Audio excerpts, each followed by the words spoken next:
I am something that everyone has, but no two are ever truly the same. I am given to you before you even know who you are, but I stay with you all your life. What am I? What am I? Do you know what it is? It's name or your name. Your name is the first label, first tag attached to you right from the very start, even before you have any sense of your identity. Wait, why are we talking about names? I mean, is there really anything to talk about when it comes to names? Well, why do you get irritated when someone mispronounces your name or calls you by the wrong name? Why are only certain people allowed to use a certain nickname?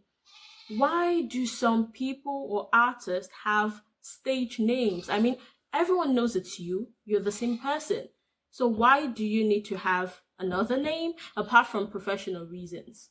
Why do you have to change your name at some point in time? What's the point? All these and more are going to be discussed, so stick around to find out more. As a child, as a baby, we're given a name. And after hearing the name a few times, we begin to associate it with ourselves, when people start calling you Maryam, Maryam, Maryam, as a child, you become Pavlov's dog, Maryam, Maryam, I start to recognize that that's my name. And as a child, you have no sense of identity, no sense of self. So the name that's given to you becomes the foundation upon which you build your identity on. It lays the groundwork. When you start learning how to write as a child, one of the first few things you learn how to write is your name. So the time you learn how to write your name, it's this amazing thing. Like, I am here. This is me. I exist.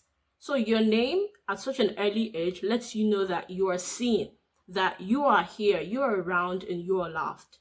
Now, what's in a name? I'm going to be talking about it from a cultural aspect and look at the cultural significance of names. A good name is said to be better than diamonds because in your name, apart from the letters and the sound it contains and as a foundation of your identity, a name is a prayer, a blessing. A name is hope and aspirations for the child. We have something called a naming ceremony. The meaning is in the name, okay? It's a ceremony to name the child. The parents, the grandparents, and other relatives come with names for the child. This is what I want to name the child. And, you go through the names. You're like, this is good. This is really good. What makes you think the name is good? For example, we have names like Durojai, which means wait to enjoy life. So it's your hopes for the child, your aspirations for the child. I hope you wait to enjoy life. It's also a prayer to live long and to live life to the fullest extent. There are also names like Olorun Fumilayo, God has given me joy. It's expressing how you feel at the birth of this child. And as the child grows, it's letting the child know that when you were born, you brought joy. It's also a prayer and a blessing for the child to live a joyful life. So names like this signifies how they want you to lead your life. Now, why do people change their names? Or why do you need to have a new name? Like, there's nothing wrong with your former name, so why? Well, a name is the foundation of your identity. Who are you? I am Maryam. I am my name. My name is me. I introduce myself. I express myself. I identify myself as my name. Whether you like it or not, your name is you. It is who you are. So for most people who believe that the life they've led, the character they've expressed is not who they are, or is not how they want to continue leading their lives, these people decide to change their names. Like I said, the name is the foundation. It is the start. So they decide to start from the very beginning and change everything. They decide to reinvent themselves by changing their names.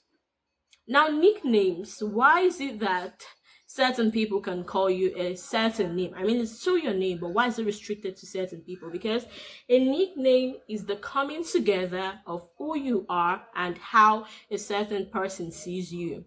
A nickname expresses how you behave in certain situations. For example, you go visit your grandmother and she calls you Yawa, which is a loving, endearing nickname. So, in that certain context and in that particular relationship, it is saying that you become a softer version of yourself. You know, on hearing the nickname Yawa, you become nice and gentle and soft. Or when you're with friends and they call you a humorous nickname, something like Boss Lady, you're like, exactly, that's who I am. You know, it brings out this bubbly, fun side of you. So when someone who is not privy to this relationship is attempting to bring out a side of you, it's quite a bit, you know, it's a bit distasteful. If you like this content, like, comment, and subscribe. It really helps. Stage names. A stage name is basically to create a division between your personal identity and your professional life.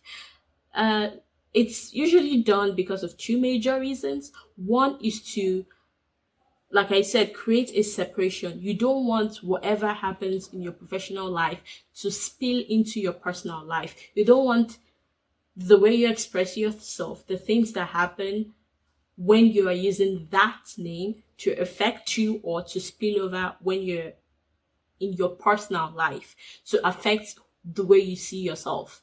Okay? Then the second reason is you want to express yourself a certain way, but you believe you cannot express it as you are now, currently, or you believe you cannot express it under your name, under your present identity. So the stage name serves as an avenue for you to channel or express yourself in a different way. You know, when I was starting this channel, I was thinking of channel names, so many ridiculous names. Okay, you don't want to know. So I was thinking, should I go like this, should I go like this? But then it came to a certain point, I was thinking to myself that Maryam has a lot she wants to achieve under a name. She has a lot of unexpressed potential and she wants to put it out there. Excuse me for referring to myself in the third person, but I just felt like to make things clearer to you. I mean, we're talking about names. So I felt that Maryam needs to fully express herself and devote herself to this particular thing, because doing this is something Maryam wants to do. I don't want to put it under a different name or a different identity, because doing that will make Maryam in the background for some reason. Like, I want this to be hers, I want this to be mine, so I decided to just name it my name. I hope you understand that. So basically, a lot is a name, is in a name. I mean, why else do you name your pets? Because it's like the same way you name a child. They don't have any sense of self, but you want them to know that they are seen, that they are here, that they exist. But in this case, all that I've said is not for the pet, it's for yourself. When you name your pet, it is telling yourself that this pet is here, it exists, and it is mine. It's, you know, it's changing something from it to you, because pet owners, I don't have a pet, so, but pet owners, they say he or she, okay, to refer to their pet, not it, because it is not a thing or a random animal on the street. It has a name. He is or she is. So if you understand that little rant at the end, my name is Maryam, and until next time.